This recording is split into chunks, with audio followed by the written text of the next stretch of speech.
Assalamualaikum warahmatullahi wabarakatuh. Alhamdulillahirabbil alamin wa bihi nasta'inu ala umuri dunya waddin wassalatu wassalamu ala asrofil anbiya'i wal mursalin wa ala alihi wa sahbihi wa mawala amma ba'du. Puji syukur kehadirat Allah Subhanahu wa taala, shalawat beserta salam marilah kita limpah curahkan kepada junjungan kita habibana wa nabiyana Muhammad sallallahu alaihi wasallam. Bulan Ramadan adalah bulan yang khusus untuk kita menjalankan ibadah puasa. Yang mana ibadah puasa adalah ajang bagi kita untuk menahan diri dari segala macam hal-hal yang dapat membatalkan puasa. Untuk menahan hawa nafsu makan, menahan diri untuk minum, dan menahan diri dari hal-hal yang membatalkan puasa. Seperti menahan diri dari melakukan hubungan seksual pada siang hari untuk suami istri. Dan tak lupa pula ketika kita berpuasa, kita meniatkan diri kita niat karena Allah Azza wa Jalla. Di dalam puasa ada dua macam puasa yang harus kita lakukan dan harus kita ketahui. Yang pertama adalah puasa wajib, kedua puasa sunnah. Yang pertama puasa wajib. Puasa wajib adalah puasa di mana apabila kita mengerjakan mendapatkan pahala dan apabila kita tinggalkan akan berdosa. Puasa wajib inilah yang harus kita lakukan, yang harus kita kerjakan. Yang pertama yang termasuk ke dalam puasa wajib adalah puasa Ramadan. Puasa Ramadan saat ini sedang kita lakukan, sedang kita laksanakan. Yang mana puasa Ramadan akan kita kerjakan selama sebulan penuh, 30 hari, yang jatuh pada bulan ke-9 di tahun Hijriah. Yang kedua, puasa wajib adalah puasa kifarat. Puasa kifarat di sini jika mana seorang muslim melakukan atau merusak puasanya pada bulan suci Ramadan, salah satu contohnya ketika seseorang melakukan hubungan suami istri di siang hari pada saat bulan suci Ramadan, maka puasanya batal dan dia harus melaksanakan puasa kifarat di bulan yang lainnya setelah selesai bulan suci Ramadan. Puasanya sebanyak 2 bulan berturut-turut. Bagi orang yang merusak puasanya, berpuasalah 2 bulan berturut-turut. Apabila dia tidak sanggup untuk berpuasa 2 bulan berturut-turut, maka berikanlah makan kepada 60 orang miskin. Yang ketiga adalah puasa nazar. Puasa nazar di sini adalah suatu hajat kita kepada Allah, suatu janji kita kepada Allah Subhanahu wa taala atas hajat kita. Apabila kita berhajat kepada Allah atas akan sesuatu hal dan hajat tersebut terkabul, maka segerakanlah untuk membayarnya. Karena itu merupakan suatu hutang kita terhadap Allah Subhanahu wa taala. Yang kedua adalah puasa sunnah. Puasa sunnah yakni adalah di mana puasa apabila kita kerjakan akan mendapatkan pahala dan kita tinggalkan tidak akan berdosa. Salah satunya puasa sunnah di sini adalah yang pertama puasa Senin Kamis. Puasa Senin Kamis kita lakukan setiap minggunya yang jatuh pada hari Senin dan Kamis. Jadikanlah puasa Senin Kamis ini bagi kalian suatu kebiasaan. Apabila kita sudah membiasakan diri untuk puasa Senin Kamis, maka insya Allah apabila kita suatu waktu tidak melaksanakan puasa Senin Kamis ini akan merasa berhutang. Jadikanlah suatu kebiasaan pada diri kita. Meskipun ini jatuhnya adalah puasa sunnah. Yang kedua adalah puasa Arafah. Puasa Arafah biasa kita laksanakan pada bulan Zulhijjah yang jatuh pada tanggal 9, 1 hari sebelum kita melaksanakan Aidil Adha. Yang ketiga adalah puasa Ayyamul Baid, yakni di mana puasa 3 hari berturut-turut yang jatuh pada tanggal 13, 14, dan 15 pada penanggalan Hijriah. Lalu ada juga yang disebut dengan puasa Asyura. Puasa Asyura di sini adalah puasa yang mana itu jatuh pada bulan Muharram pada tanggal 9 dan 10 Muharram. Nah, dari puasa sunnah di sini harus kita perhatikan dan jadikanlah salah satu dari puasa sunnah ini suatu kebiasaan kita. Salah satunya setidaknya adalah puasa Senin Kamis. Jika masih merasa berat, maka mulailah dari hanya berpuasa dari Senin saja. Lama-kelamaan pada diri kita akan muncul, akan tumbuh rasa yang mana merasa berhutang ketika kita tidak melaksanakan puasa sunnah ini. Akan menjadi karakter bagi diri kita sendiri. Selanjutnya pada puasa di sini adalah ada puasa Syawal. Puasa Syawal di sini adalah 6 hari di bulan Syawal setelah berakhirnya bulan suci Ramadan, setelah Aidil Fitri. 6 hari berturut-turut di bulan Syawal itu alangkah lebih baiknya dibandingkan berpuasa 1000 tahun. Di dalam berpuasa, baik berpuasa sunnah maupun puasa yang wajibnya, untuk menguatkan kita apakah puasa tersebut memang diperintahkan oleh Allah Subhanahu wa taala atau tidak. Di dalam surat Al-Baqarah ayat 183 di sana sudah tertuang lebih jelas lagi bahwa Allah Subhanahu wa taala sangat menganjurkan, sangat mewajibkan kita agar kita berpuasa. Ya ayyuhalladzina amanu kutiba alaikumusyiyamu kama kutiba alal ladzina min qablikum la'allakum tattaqun. Hai orang-orang yang beriman, diwajibkan atas kamu berpuasa sebagaimana diwajibkan atas orang-orang sebelum kamu agar kamu bertakwa. Jadi untuk orang-orang yang beriman, untuk orang muslim itu jatuh kewajibannya untuk berpuasa. Sehingga ketika dalam pelaksanaan berpuasa tersebut diharapkan akan meningkatkan ketakwaannya, keimanannya kepada Allah Subhanahu wa taala. Dalam surah Al-Baqarah ayat 185, "Faman syahida minkum syahra falyasumhu." Siapa saja di antara kalian yang menyaksikan bulan Ramadan, maka berpuasalah. Ketika jatuh bulan Ramadan, ketika kita bertemu lagi dengan bulan Ramadan, maka jatuhlah kewajiban kita, maka berpuasalah ketika sudah pada waktunya kita berpuasa. Lalu di dalam puasa itu siapa saja sih yang wajib berpuasa? Yang wajib berpuasa bagi orang muslim yang pertama adalah pastinya harus muslim, orang Islam. Orang Islam diwajibkan untuk berpuasa, tidak diwajibkan bagi orang kafir untuk berpuasa. Jika kalian merasa kalian itu memang Islam, baik itu Islam KTP ataupun Islam turunan ataupun Islam apa, itu jatuh kewajiban kalian untuk menunaikan ibadah puasa. Yang kedua adalah berakal. Orang yang memiliki akal sehat, mentalnya tidak terganggu, wajib dia melaksanakan ibadah puasa. Orang yang sudah dewasa, ketika seorang perempuan berusia 9 tahun atau perempuan tersebut sudah ada ciri baliknya, yakni keluar darah haid, maka jatuhlah dia untuk berkewajiban menunaikan ibadah puasa. Selanjutnya adalah orang yang tidak wajib untuk berpuasa, yakni orang gila, orang yang terganggu mentalnya, orang yang mentalnya terganggu sangat parah. Dia tidak jatuh hukumnya untuk berpuasa. Karena salah satu syarat dalam puasa yang menjadikannya sahnya puasa adalah sehat akalnya. Selanjutnya adalah anak-anak. Seorang anak-anak yang di bawah umur tidak wajib untuk berpuasa. Adapun ketika dia belajar untuk berpuasa, maka itu adalah sunnah baginya dan pahalanya tetap ada.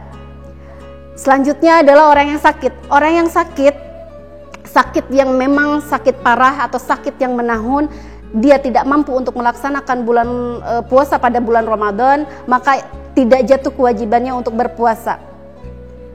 Selanjutnya adalah musafir. Musafir apabila dia dalam perjalanan yang lebih dari 80 km, maka seorang musafir tersebut jika dia ingin melakukan atau melanjutkan puasanya, maka lanjutkanlah, dan apabila dia ingin berbuka, maka berbukalah. Namun apabila dia dalam perjalanan kurang dari 80 km, itu alangkah baiknya jika dia berpuasa. Selanjutnya, golongan yang tidak wajib berpuasa adalah orang yang sudah uzur, orang yang pikun, orang yang lansia, orang tua yang sudah pikun, dia sudah tidak mampu lagi untuk berpuasa, boleh tidak berpuasa. Cara menggantinya bagaimana? Cara mengganti puasanya adalah dengan membayar fidyah di kemudian hari, ataupun pada saat itu juga bisa dikeluarkan fidyahnya sebanyak dia tidak berpuasa. Selanjutnya adalah wanita yang sedang haid. Wanita yang sedang haid itu dalam keadaan tidak suci, maka tidak ada kewajiban dia untuk berpuasa. Dan jatuh kewajiban apabila nanti ketika dia sudah suci kembali, beres dari haidnya, maka segeralah untuk berpuasa kembali dan membayar puasa yang tadi dia tinggalkan sebanyak hari yang dia tinggalkan di bulan yang lainnya selain bulan Ramadan. Lalu selanjutnya, golongan yang tidak wajib berpuasa adalah perempuan hamil dan menyusui anaknya. Wanita hamil dan menyusui anaknya tidak ada kewajiban untuk berpuasa. Namun jika dia masih mampu untuk berpuasa, menjalankan ibadah puasa, maka berpuasalah. Tetapi apabila dia takut atau tidak mampu dia berpuasa dan takut akan berpengaruh terhadap anaknya, maka boleh untuk berbuka puasa dan tidak melakukan ibadah puasa tersebut dan menggantinya di kemudian hari. Di dalam puasa, selain ada syarat-syaratnya, ada rukun dalam berpuasa. Di mana apabila dalam rukun di sini salah satu kita tidak kerjakan, maka tidak akan sah puasa kita. Yang harus kita perhatikan rukun dalam puasa di sini yang pertama adalah niat. Berniat untuk berpuasa. Ini adalah salah satu kunci menjadi sahnya puasa kita. Berniat, jangan asal kita mengucapkan niat. Seperti misalkan kita mengucapkan niat di siang hari. Kita berniat di siang hari untuk berpuasa di bulan suci Ramadan, puasa kita tidak akan sah. Karena niat kita bacakan pada malam hari. Pada malam hari biasanya kita setelah beres sholat tarawih dan sampai sebelum terbitnya fajar atau sebelum subuh. Yang kedua,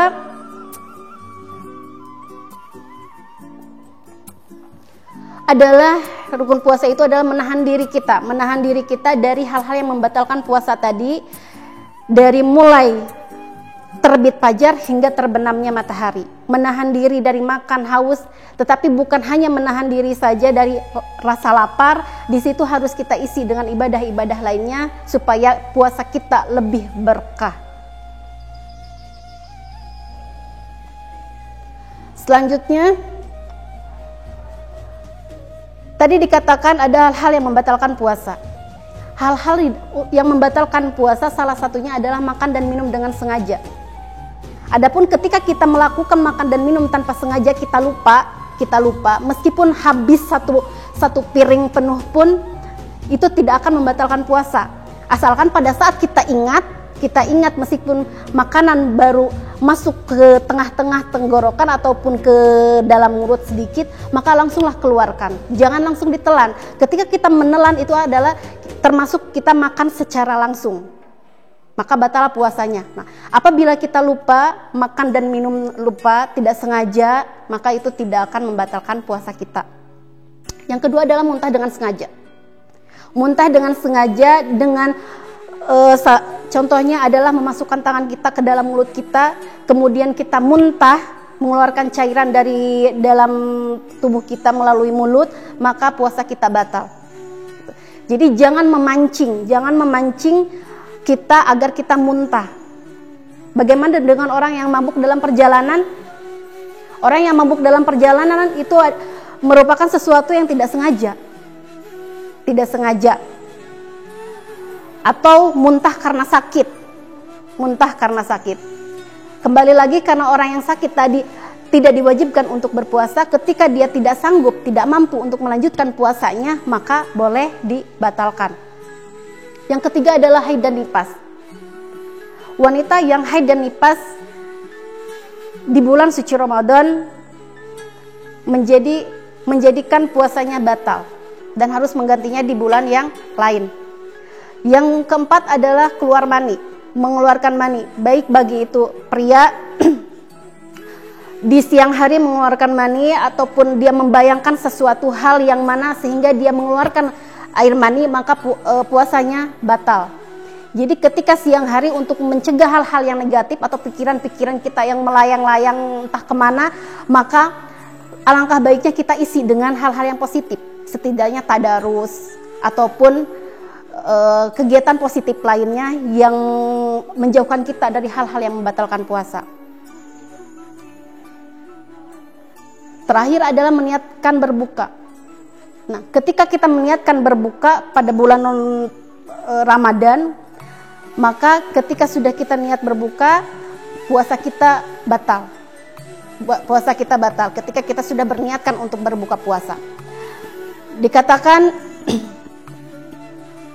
dalam berpuasa tidak hanya ada syarat, tidak ada hanya rukun, dan tidak hanya asal berpuasa saja. Untuk menjadikan diri kita sebagai insan yang lebih bertakwa lagi selama bulan suci Ramadan, alangkah baiknya di dalam berpuasa itu kita harus melihat atau bagaimana sih cara kita berpuasa dengan yang baik, atau adab-adaban di dalam berpuasa itu seperti apa. Yang pertama adalah makan sahur. Makan sahur di sini jatuhnya memang sunnah. Terkadang orang kalau malas bangun, dia nggak sahur sama sekali gitu. Padahal di dalam makan sahur di sini sangat banyak sekali keistimewaannya, sangat banyak sekali hikmahnya. Salah satunya adalah makan sahur di sini ketika meskipun hanya seteguk air putih saja, itu tidak mengapa meskipun kita tidak makan. Karena apa? Karena ketika sahur salah satunya hikmahnya itu adalah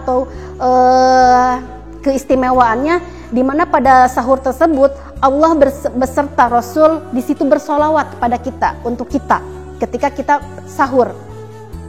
Yang kedua adalah takjil, menyegerakan untuk berbuka puasa. Apabila di dalam berbuka puasa kita harus menyegerakan untuk berbuka puasa, disunahkan dengan berbuka yang manis-manis, ada kurma ataupun yang manis lainnya. Apabila jika tidak ada yang manis pun cukup dengan seteguk air putih saja untuk membatalkan puasa kita. Jika makan sahur sunnah diakhirkan, maka takjil atau berbuka disegerakan. Yang kedua adalah berdoa ketika berbuka puasa. Jangan hanya karena saat kita seharian penuh menahan dahaga dan lain sebagainya karena sudah letih, ketika terdengar suara azan baru berkumandang langsung makan, langsung minum tanpa berdoa terlebih dahulu. Jangan lupa berdoa ketika berbuka puasa. Yang selanjutnya adalah menjauhi hal-hal yang bertentangan dengan puasa. Banyak yang bertentangan dengan puasa yang mana membatalkan puasa ataupun menjadi kemakruhan di dalam puasa. Itu alangkah baiknya yang menjadi makruh pun kita tinggalkan. Bukan hanya yang membatalkan saja, yang makruh pun kalau memang itu tidak harus kita lakukan, tinggalkan saja. Salah satu contohnya adalah bersiwak atau sikat gigi, ya, menggosok gigi. Menggosok gigi pada siang hari, ada beberapa jumhur ulama mengatakan bahwa apabila sudah tergelincirnya matahari, maka di situ jangan pun kita menggosok gigi berkumur-kumur saja, itu tidak boleh. Boleh kita menggosok gigi, tetapi sebelum matahari tergelincir. Selanjutnya adalah mempelajari Al-Quran atau memperbanyak tadarusan. Di bulan Ramadan, perbanyaklah kita untuk tadarus, membaca Al-Quran, meskipun dalam sehari hanya 1 ayat ataupun 5 ayat. Jika dalam hari-hari sebelumnya, di bulan-bulan yang lain selain bulan Ramadan, kita tidak bisa atau tidak mau, enggan untuk membuka Al-Quran karena kesibukan dan lain-lain, maka alangkah baiknya di bulan suci Ramadan ini, apalagi sekarang pada masa pandemi sekarang ini, kita hanya berdiam diri di rumah saja, tidak ada kegiatan di luar rumah, isilah puasa kita dengan tadarus di rumah. Milikilah niat dalam diri kita, target dalam diri kita, setidaknya dalam sebulan 1 kali hatam Al-Quran. Syukur-syukur apabila kita dalam sebulan 30 hari kita bisa hatam Quran 3 kali. Jadi kita harus memiliki target di bulan puasa ini. Sekarang sudah hampir jalan ke minggu kedua bulan Ramadan. Sudah berapa kali kita hatam Al-Quran? Targetkanlah dalam diri kita untuk bisa mempelajari, membaca Al-Quran setidaknya 1 kali hatam Al-Quran dalam 1 bulan. Jadi meskipun di bulan-bulan lain kita tidak hatam Al-Quran, setidaknya dalam 1 tahun kita bisa hatam Al-Quran sekali dalam setahun. Selanjutnya, banyak sekali problematika di dalam puasa, di dalam pelaksanaan ibadah puasa yang mungkin ada dalam benak kalian atau pertanyaan-pertanyaan yang muncul pada diri kalian. Sebagaimana tadi dikatakan, bagaimana sih apabila kita tidak makan sahur, atau apa sih hukumnya makan sahur? Tadi sudah dijelaskan di belakang bahwa makan sahur itu hukumnya adalah sunnah. Orang yang berpuasa disunahkan untuk makan sahur. Sebagaimana pada sebuah hadis dikatakan, makan sahurlah kalian. Makan sahurlah kalian karena di dalam sahur itu terkandung berkah. Berkahnya apa? Mungkin bisa kita ambil suatu berkahnya adalah ketika makan sahur itu, atau kita ambil hikmah lah. Ketika makan sahur, setidaknya ketika kita bangun di sepertiga malam tersebut, kita bisa sholat tahajud terlebih dahulu. Yang mana pada bulan-bulan lain sangat susah untuk kita bangun jam 3, susah untuk kita bangun jam 2 ataupun setengah 3. Nah, ketika bulan puasa, pergunakanlah bangunnya kita itu untuk makan sahur itu. Sebelum makan sahur, kita sholat tahajud terlebih dahulu.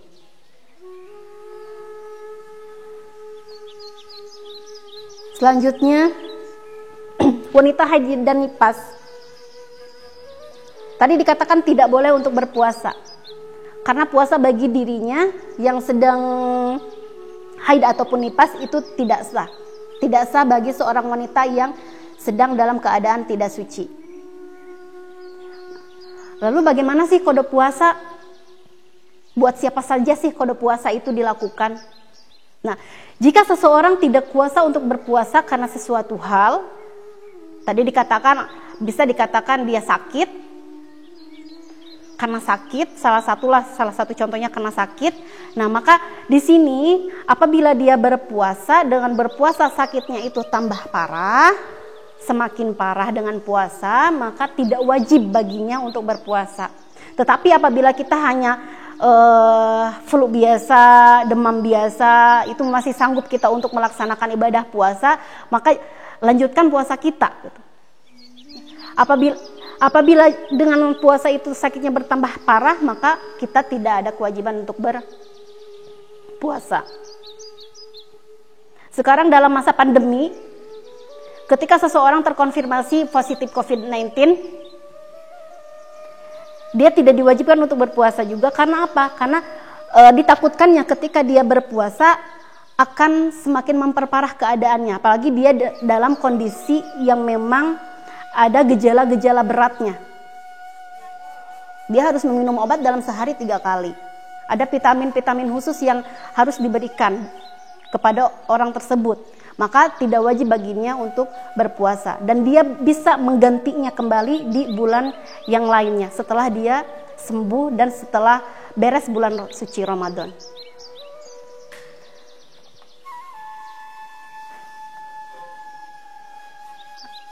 Di dalam berpuasa, salah satu yang menjadikan sahnya puasa kita adalah niat.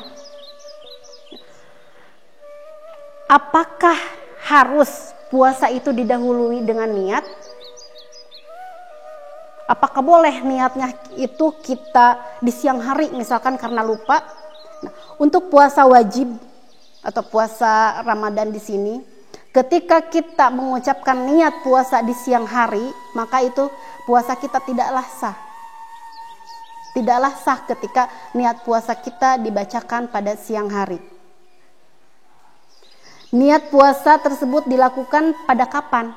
Yakni pada malam hari sebelum terbitnya fajar atau sebelum berkumandangnya azan subuh. Jadi alangkah baiknya ketika niat puasa itu jangan di nanti-nanti atau jangan digabungkan sebulan gitu. Kadang ada yang membacakan niat itu 1 bulan penuh. Karena takutnya ketika kita ada puasa yang kita batalkan di situ, ada yang katakanlah merusak puasa tersebut, maka itu akan merusak niatnya juga. Jadi alangkah baiknya niat itu setiap malam kita bacakan setiap harinya. Yang mana bunyi niat yang sering kita kumandangkan adalah nawaitu shauma ghadin an adai fardhi syahri ramadhana hadihi sanati fardulillahi ta'ala.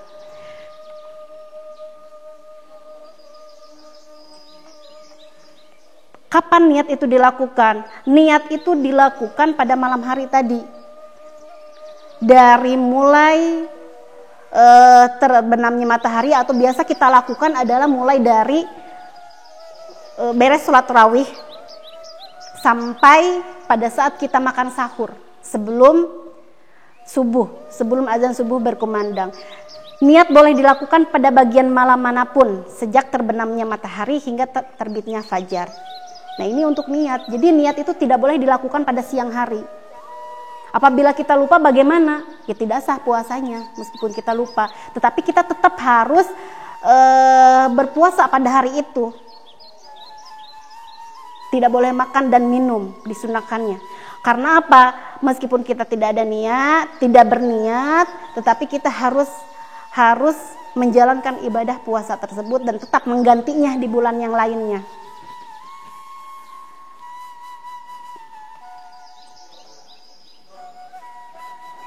Tadi dikatakan orang yang sakit seperti orang tua yang lansia, yang sudah pikun, yang memang sakitnya menahun, tidak bisa sembuh dan lain sebagainya.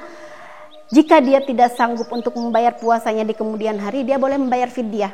Dengan membayar fidyah, siapa saja yang membayar fidyah di sini? Salah satunya adalah tadi orang tua yang sudah lanjut usia, yang sudah pikun, atau orang yang memang penyakitnya tidak sembuh-sembuh, penyakit yang menahun, maka dia membayar fidyah. Fidyahnya berapa ukuran fidyahnya tersebut? Fidyahnya yang dikeluarkan untuk orang yang tidak berpuasa dan tidak sanggup untuk membayar puasanya di kemudian hari, maka dia mengeluarkan fidyah sebanyak dia tidak berpuasa, yakni dengan memberi makan orang miskin sebanyak 30 orang miskin. Apabila dia tidak berpuasa 30 hari. Jika puasa Ramadan kita 29 hari, maka 29 orang miskin yang kita beri makan. Nah itu.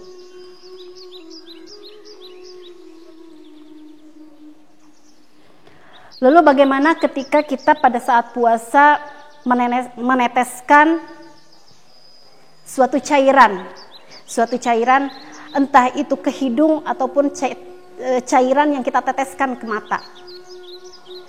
Nah, jika orang yang sedang berpuasa meneteskan obat ke dalam hidung ataupun meneteskan air ke mata ataupun ke telinga, sebangsa ini yang mana itu meneteskan air yang mana masuk ke dalam tubuh kita, maka apabila itu sampai ke otak kita, itu batalah puasanya. Apabila hanya sampai di luarnya saja, hanya di luarnya saja seperti kita berwudu, tidak sampai kita masuk ke dalam airnya, itu apabila masih di luar itu tidak akan membatalkan puasa kita. Nah, demikian pemaparan yang Ibu paparkan pada kesempatan kali ini. Mudah-mudahan dari awal dan sampai akhir di sini ilmu yang Ibu berikan, sedikit ilmu yang Ibu berikan di sini bermanfaat bagi kalian semua. Dan jangan lupa untuk penugasannya silahkan kalian ringkas atau apa isi dari materi pada hari ini kalian ringkas dan silahkan nanti kalian kirimkan. Untuk pengumpulan tugasnya nanti silahkan baca deskripsinya, pengumpulannya kemana dan kalian harus apa yang harus kalian kerjakan setelah ini. Nanti kalian kumpulkan sesuai dengan jadwal yang telah ditentukan. Mudah-mudahan puasa kita pada tahun ini, puasa kita berkah, puasa kita diterima oleh Allah Subhanahu wa taala, dan semoga pandemi ini segera berakhir sehingga kita bisa melaksanakan pembelajaran di tahun depan dengan secara tatap muka. Selalu jaga kesehatan kalian, jangan lupa untuk selalu ibadah dan jangan lupa tadarusnya di bulan suci Ramadan. Wabillahi taufiq wal hidayah. Wassalamualaikum warahmatullahi wabarakatuh.